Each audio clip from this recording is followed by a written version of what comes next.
어머니, 오늘은 날이 추운데 아궁이에 불 좀 피워도 될까요? 불은 사람 잡아먹는 거다. 쓸데없는 소리 하지 마라. 눈먼 게 잘 먹으면 집안이 망하는 길이다. 강원도 깊은 산골, 아들이 죽자 며느리 수련에게 시어머니 최 씨는 차갑고 가혹했습니다. 수련은 남편을 잃은 날 세상을 함께 잃었습니다. 상여가 마을을 벗어나기도 전에 눈앞이 어둠으로 덮였고 그날 이후로 해가 뜨는지 지는지도 소리로만 짐작해야 했습니다. 시어머니 최 씨는 그날 이후 달라졌습니다. 아니, 원래 그런 사람이었는지도 모릅니다. 최 씨는 쌀 한 톨, 장작 한 토막에도 손을 떨 정도로 집착했습니다. 닭이 알을 낳으면 바로 팔아버렸고 된장 항아리엔 늘 물을 더 부었습니다. 그리고 그 모든 인색함은 유독 며느리에게로 향했습니다. 눈먼 게 오래 살면 이 집안이 먼저 망한다.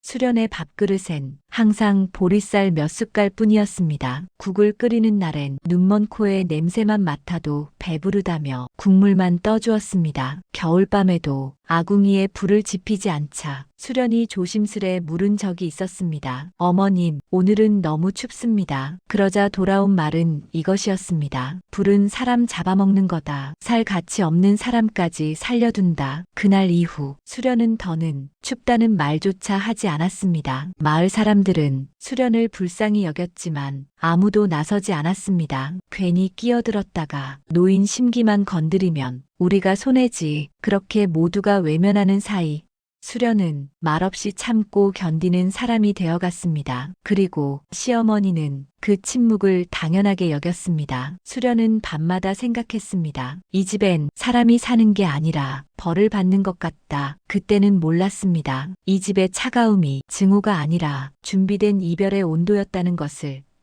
그날 저녁 하늘은 낮부터 이상하리만큼 무거웠습니다. 바람은 산을 넘어 집 안까지 스며들었고 기와 사이로 새어들어온 찬 기운이 방 안 공기를 베어내듯 갈랐습니다. 최 씨는 아궁이 앞에 쌓아둔 장작더미를 하나하나 세어보듯 만지며 중얼거렸습니다. 올해는 이것으로 끝이겠지. 그 말이 누구를 향한 것인지는 아무도 몰랐습니다. 해가 완전히 지자 최 씨는 며느리 수련을 불렀습니다. 이리 오너라. 수련은 지팡이를 더듬으며 조심조심 마루를 건넜습니다. 그 순간 시어머니는 말없이 며느리의 손목을 잡아 끌었습니다. 차가운 골방, 아궁이와 가장 먼 곳, 바닥에만 서리가 맺히는 방이었습니다. 오늘은 여기서 잔다. 수련은 아무 말도 하지 못했습니다. 최 씨는 젖은 장작 몇 토막을 툭 하고 던졌습니다. 불은 피워도 된다. 하지만 잠시 침을 삼킨 뒤 낮고 단단한 목소리로 말했습니다. 절대 이 장작을 다 태우지 마라. 수련은 그 말을 이해하지 못했습니다. 젖은 장작은 불도 잘 붙지 않았고 붙어도 금세 꺼질 게 뻔했습니다. 그런데도 왜 그렇게까지 강조하는지 수련이 조심스럽게 물었습니다. 어머님, 그럼 얼마나 남겨야 합니까? 잠깐의 침묵. 그 침묵이 이상할 만큼 길었습니다. 그리고 돌아온 말, 아침에 손에 남아있으면 된다. 그 말은 설명도 위로도 아니었습니다. 마치 유언처럼 낮게 깔린 소리였습니다. 곧이어 들려온 소리, 철컥, 아궁이 문이 굵은 자물쇠로 잠겼습니다. 쇠가 맞물리는 소리가 유난히 크게 울렸고 그 소리는 수련의 가슴속까지 꽂혔습니다. 어머님, 문은 왜? 최 씨는 대답하지 않았습니다. 다만 문 밖에서 마지막으로 이렇게 말했을 뿐입니다. 불에 욕심부리면 사람이 망한다. 그리고 발소리가 멀어졌습니다. 방 안은 숨소리조차 얼어붙을 만큼 차가웠습니다. 냉골 바닥은 살을 애듯 차가웠고 수련의 손발은 점점 감각을 잃어갔습니다. 그녀는 이불을 더듬어 찾았지만 없었습니다. 남은 것은 젖은 장작과 시어머니의 말뿐이었습니다. 날 살려둘 생각이 없는 건가? 그 생각이 마음을 짓눌렀습니다. 밖에서는 바람소리 사이로 시어머니의 기침 소리가 가끔씩 들려왔습니다. 유난히 깊고 가래가 섞인 기침, 수련은 그 소리를 들으며도 아무 감정이 들지 않았습니다. 이미 마음속에서 시어머니는 두려운 사람이 되어 있었기 때문입니다. 수련은 장작을 꼭 끌어안은 채 중얼거렸습니다. 다 태우지 말라면서 왜 이렇게 차가운 걸 주셨을까? 그때는 몰랐습니다. 그 장작이 불을 위한 것이 아니라 자신의 삶을 남기기 위한 마지막 그릇이라는 것을. 밤은 생각보다 훨씬 길었습니다. 불은 몇 번이나 붙었다 꺼지기를 반복했고 젖은 장작에서는 연기만 희미하게 피어올랐습니다. 수련의 몸은 점점 말을 듣지 않았습니다. 손끝은 저려왔고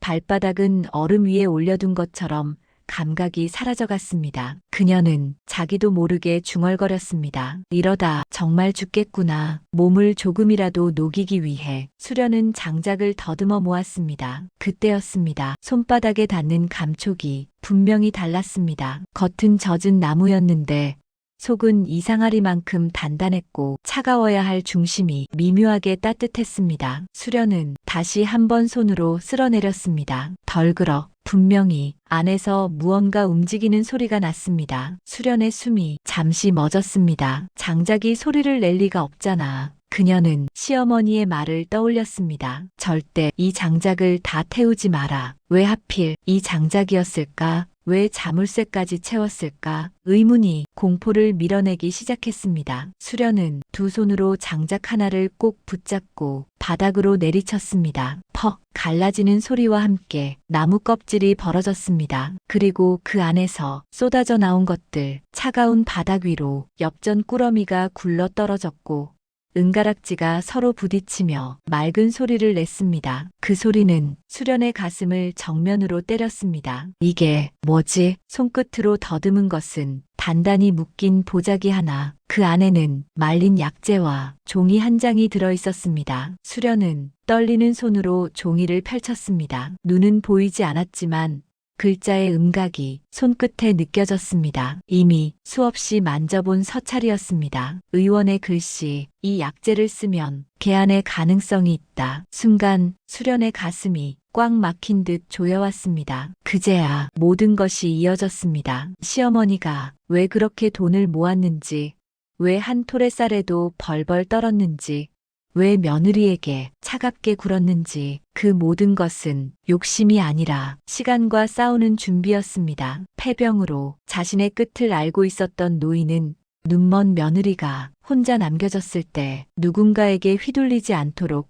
불에 태워 없어질까봐 장작 속에 삶을 숨겨두었던 것이었습니다. 수련의 손이 장작 조각을 더듬다 멈췄습니다. 겉은 거칠고 차갑던 나무, 그러나 속은 지켜진 것들로 가득 차 있었습니다. 그 순간 시어머니의 말이 다시 떠올랐습니다. 아침에 손에 남아있으면 된다. 그 말은 명령이 아니라 부탁이었음을 수련은 이제야 알았습니다. 수련은 그 자리에 주저앉아 처음으로 소리내 울었습니다. 차가운 바닥 위에서 장작과 엽전을 끌어안은 채 그 울음은 추위 때문도 서러움 때문도 아니었습니다. 사랑을 너무 늦게 알아버린 사람의 울음이었습니다. 수련의 몸이 그대로 굳어버렸습니다. 어머님, 대답은 없었습니다. 수련은 장작이며 엽전을 그대로 둔 채 차가운 바닥을 더듬어 방을 빠져나왔습니다. 손이 문설주에 부딪히고 무릎이 바닥에 쓸려도 멈추지 않았습니다. 시어머니의 방문 앞에서 수련은 다시 불렀습니다. 어머님, 저예요. 수련이에요. 아무 소리도 나지 않았습니다. 문은 열려 있었습니다. 안으로 들어선 순간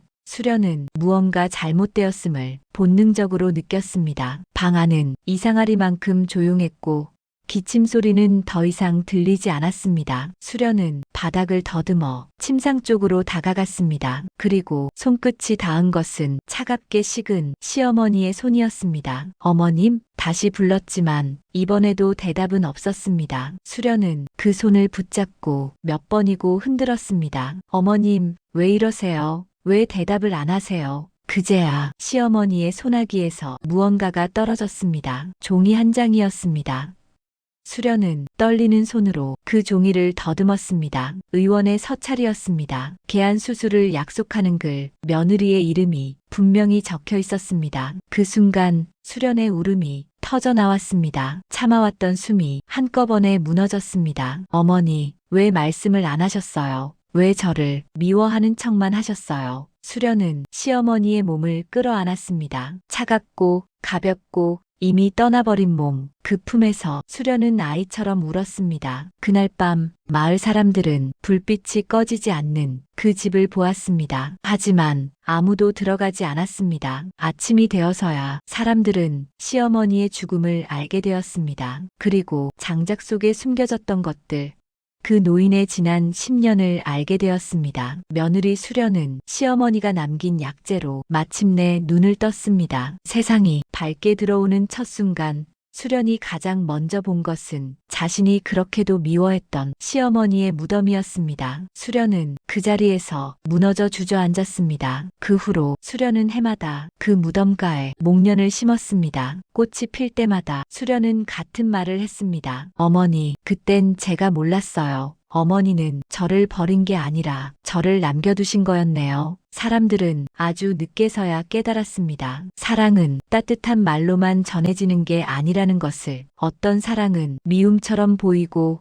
어떤 사랑은 죽고 나서야 형체를 드러낸다는 것을. 그리고 그 밤 눈먼 며느리보다 먼저 어머니는 혼자서 세상을 떠났다는 것을 말입니다. 이야기는 끝이 났습니다. 재미있으셨다면 좋아요 부탁드립니다.